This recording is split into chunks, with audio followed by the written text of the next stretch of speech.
সেই কারণটা হইল, যখন আমি হাফ প্যান্ট পরি তখন মনির ভাই গান শুনতাম। যখন আমার ওস্তাদ আবুল সরকার বয়াতি না, শ্যামবাজার, ওয়াজঘাট, তারা দুই ভাই প্রচুর গান করতো। তখন মায়ারানীও বয়াতি না, মায়ারানীর নামগন্ধ নাই। কি মনির ভাই, ঠিক কিনা? হ্যাঁ, এবার ঝুল ঠিক আছে। হ্যাঁ, তো এই বাদামালা, এই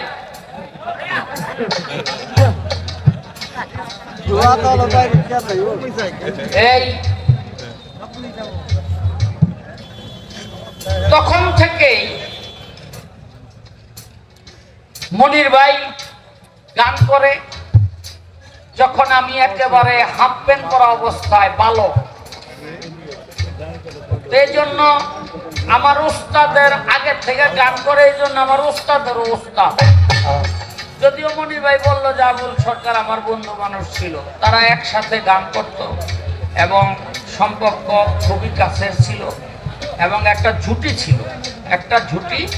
ছিল।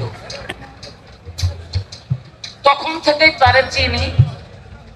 এই গত বছরও মনির ভাইয়ের সাথে গান করছিলাম, কই জানি চেহারাটা মানে কি বলবো, একেবারে কচি এই ছেলের মতো, টকবকে যুবক, বুঝলেন, এরকম। কিন্তু আজকে গান গাইতে দেখি চেহারা ওই যে ইদুলি ভাস পড়ে গেছে, বুঝলেন। এই জন্য আমার এই কথাটা মনে পড়লো যে কাঠির মাথায় ছিল বারুদ, ঝইরা কি আছে জ্ঞান তত্ত্বের মেজবাতিটা ভিজে কি আছে। এই এক বছরের মধ্যে এই কামটা করলো। আমি খালি চিন্তা করেই পাই না, সাহস কাকে বলে। মরার আগে দুই চারটা মরণ দিয়া মরে না মানুষ, আজকে এই মরণের মরাইতেছে। কেন আমারে কয় বেহালা বদলাম, আরে বিয়া যা বদলাম দরকার তা বদলাম না। ওই বছর বেহালা বদলাই লেগে বড় বয়ে দিতে বদলাই তুইব গান। আজ থেকে 50 বছর আগে যেই গান আমাদের মুখে শুনছি, হেডি অন্তরিক ধরে বয়ে রয়েছে।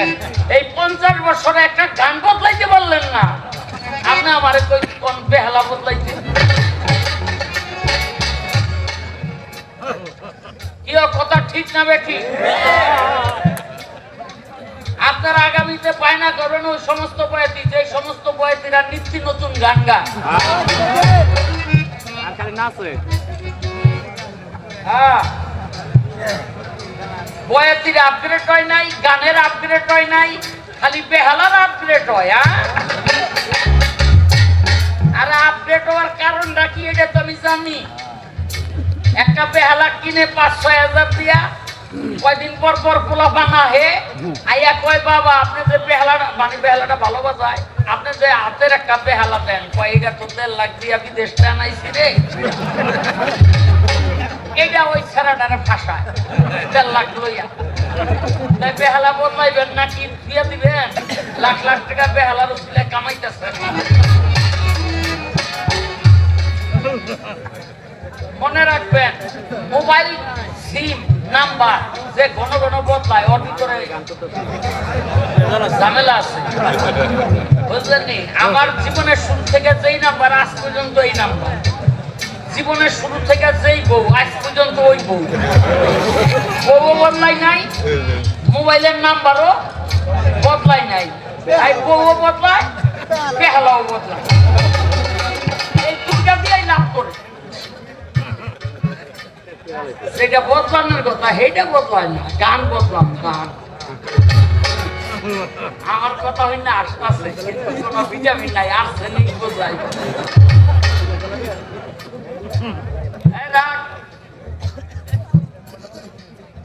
এই হাদিস অনেক সময় ব্যতিক্রম লিখে। দেখেন, একটা হাদিসের মধ্যে পাওয়া গেল ইসরাফিল সিংহে নিয়ে বসে আছে। এই পৃথিবীটা যখন কিয়ামত হবে তখন একটা ফু দিবে, এরপরে হাসরের মাঠ হবে। এই পৃথিবীটা পাহাড়ে পাহাড়ে ধাক্কা খাইয়া চূর্ণ বিচূর্ণ হয়ে যাবে, সব হয়ে যাবে পানি। 40,000 বছর এরকম পানিময় হইয়া নীরব হয়ে থাকবে। এই 40,000 বছর পর আল্লাহ অনুরাগী হইয়া হুকুম করবে বাতাসকে, তুমি প্রবাহিত হও।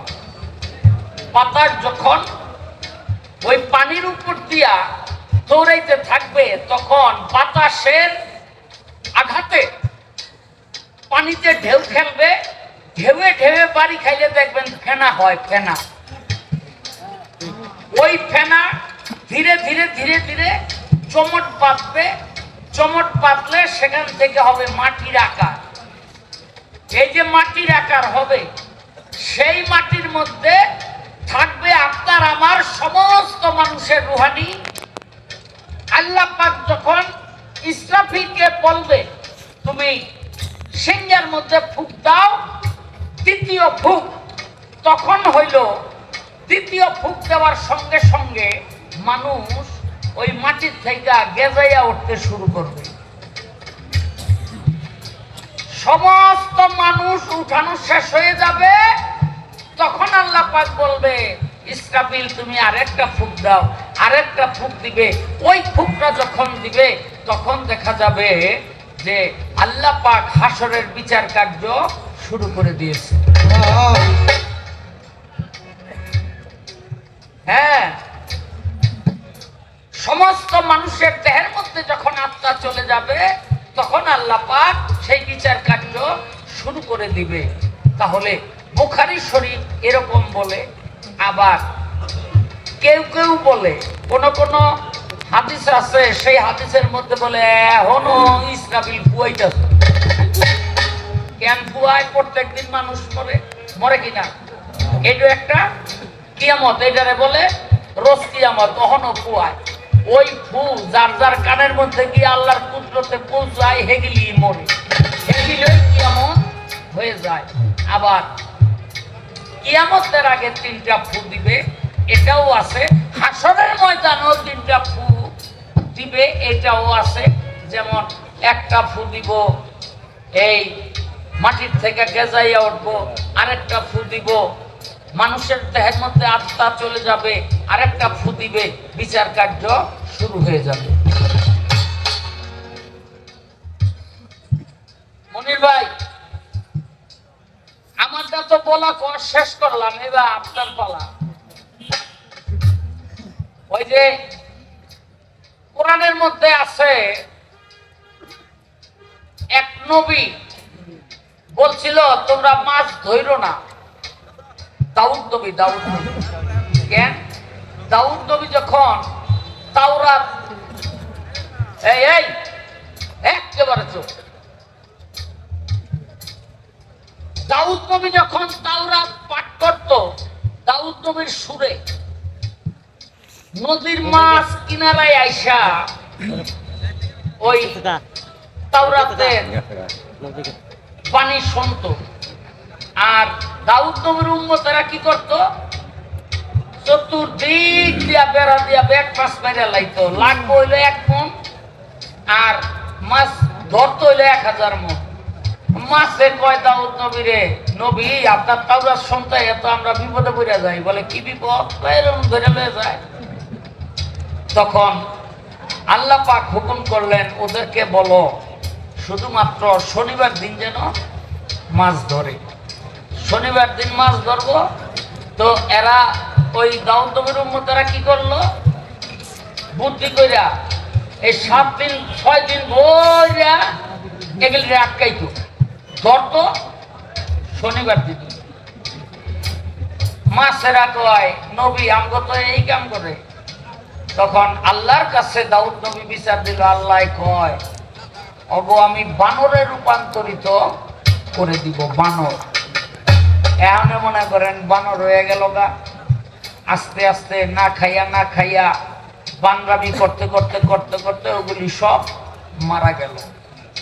কিন্তু হাদিস পড়তে পড়তে পাইলাম কিয়ামতের কিছুদিন আগে একদল মানুষকে আল্লাহ পাক এই বানরে রূপান্তরিত করবে, আরেকদল মানুষকে আল্লাহ পাক শূকরে রূপান্তরিত করবে।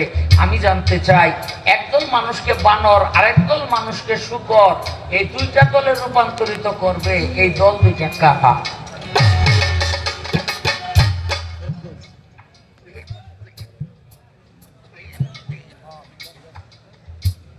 দেখেন,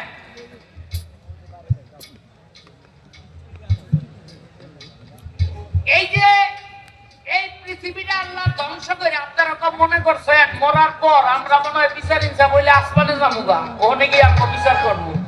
এটা কিন্তু আসমানে না, এই দুনিয়ার মধ্যে।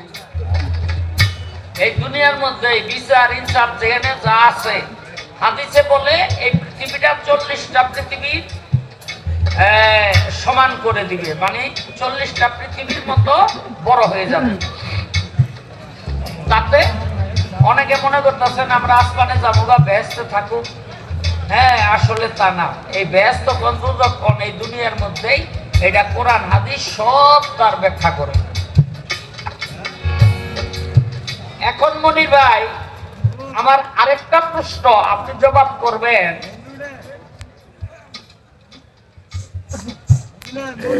এই পৃথিবীতে চন্দ্র এবং সূর্য মানুষের উপকার করে, করে কিনা? কেউ মানুষের উপকার করে না? হাসরের দিনে চাঁদ ও দুজকে যাইব, সূর্য দুজকে যাইব। আমি জানতে চাই, এই পৃথিবীতে চাঁদ এবং সূর্য কি এমন অপকর্ম করছে যার কারণে দুজকে যাইতে?